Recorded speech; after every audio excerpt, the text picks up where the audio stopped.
Dans cette vidéo, on va voir le lien que peut avoir la nutrition avec les troubles psychologiques. Peut-être que vous prenez des antidépresseurs depuis des mois, mais que rien ne change vraiment. La fatigue et l'anxiété s'installent. Peut-être que cela signifie que votre cerveau est affamé. Pas en termes de calories, mais plutôt en termes de micronutriments. Et plus précisément de magnésium, de vitamine B, d'oméga 3 ou encore de bonnes bactéries intestinales. Il est prouvé que 95% du tryptophane, qui provient des protéines, et qui est le précurseur de la sérotonine, un neurotransmetteur plutôt apaisant, est produit dans l'intestin. Un déséquilibre intestinal se répercute automatiquement au niveau cérébral. On va voir dans cette vidéo le lien concret entre la nutrition et différents troubles psychologiques comme l'anxiété, la dépression ou encore les addictions. On va zoomer au niveau de la biochimie du cerveau et proposer des solutions concrètes. Première partie, pourquoi est-ce qu'une consultation en psychologie seule n'est souvent pas suffisante? Il faut rappeler que le cerveau pèse entre 2 et 3% de notre poids total du corps. Par contre, il consomme beaucoup d'énergie, entre 25 et 30% de glucose par jour. Il est donc hypersensible aux variations de glycémie, aux carences nutritionnelles ou encore à l'inflammation. Et clairement, on ne peut pas passer à côté des fameux neurotransmetteurs qui normalement sont plutôt dynamisants dans la première partie de la journée et plutôt calmants en fin de journée pour nous préparer au sommeil.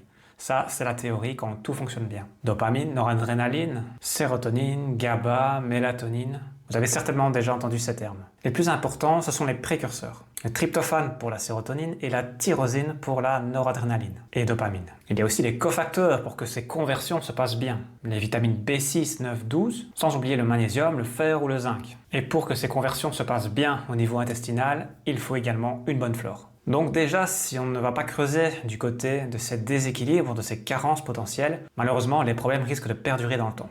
Un petit mot sur l'hypoglycémie. Elle peut générer de l'impatience, de l'anxiété, de l'irritabilité, de l'agressivité, de la colère, de l'explosivité, de la confusion mentale ou encore de la dépression de l'humeur. Il y a donc un lien fort entre l'instabilité glycémique et le dérèglement émotionnel et comportemental. Partie 2, l'axe intestin-cerveau. Car on le sait aujourd'hui, l'intestin est le deuxième cerveau. Comme je l'ai dit, le microbiote produit différents neurotransmetteurs. La sérotonine qui va avoir un impact sur l'humeur, le bien-être, qui est aussi en quelque sorte le frein des pulsions. La dopamine qui va jouer sur la motivation, le plaisir. Le GABA qui a aussi un effet calmant et anti-anxiété. Et la noradrénaline qui permet la vigilance et l'énergie. Alors concrètement, c'est quoi le mécanisme derrière tout ça? Le microbiote communique avec le cerveau au travers différents moyens. Tout d'abord, le nerf vague, qui est vraiment une autoroute directe entre l'intestin et le cerveau. Il y a aujourd'hui beaucoup d'études qui démontrent qu'une dysbiose intestinale a un lien direct avec l'anxiété, voire la dépression. Un petit mot sur l'inflammation chronique. Une dysbiose intestinale va engendrer une perméabilité intestinale, c'est-à-dire que les jonctions serrées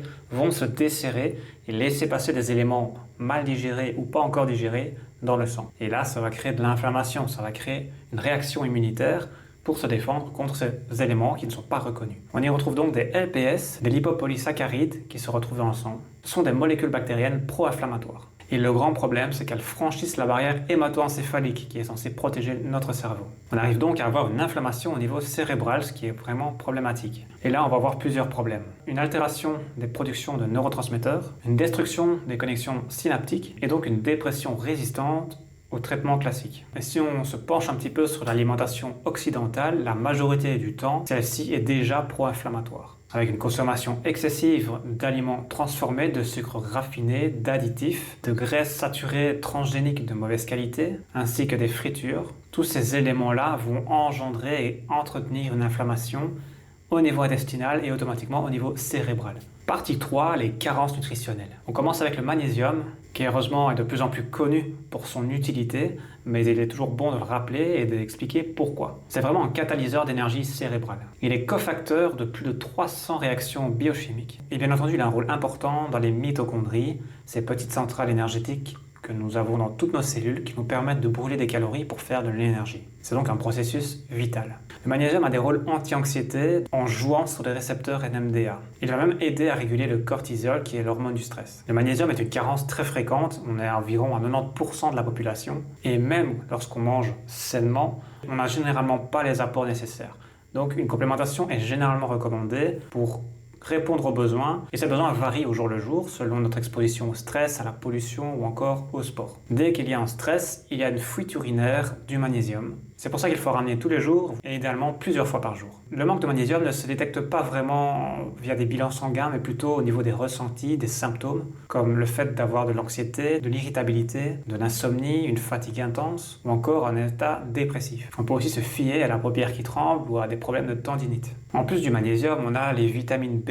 Elles ont vraiment un rôle indispensable au niveau de la production d'énergie et de neurotransmetteurs. Par exemple, la B6 permet la synthèse de sérotonine, dopamine et GABA. La B12 permet entre autres la protection des nerfs. Mais le plus important, c'est d'avoir la B6, B9, B12 régulièrement, car elle participe à la méthylation. C'est un phénomène hyper important pour que tout se passe bien au niveau cellulaire. Sans rentrer dans les détails, la méthylation est hyper importante pour plusieurs choses. La régulation de l'expression des gènes, la détoxification ou encore la production de diverses molécules essentielles. Dans plus de 50% des cas de troubles psychiatriques, il y a des carences en ces vitamines. A noter que sur un bilan sanguin, lorsque l'homocystéine est trop élevée, cela peut également être un signe qu'il manque des vitamines B.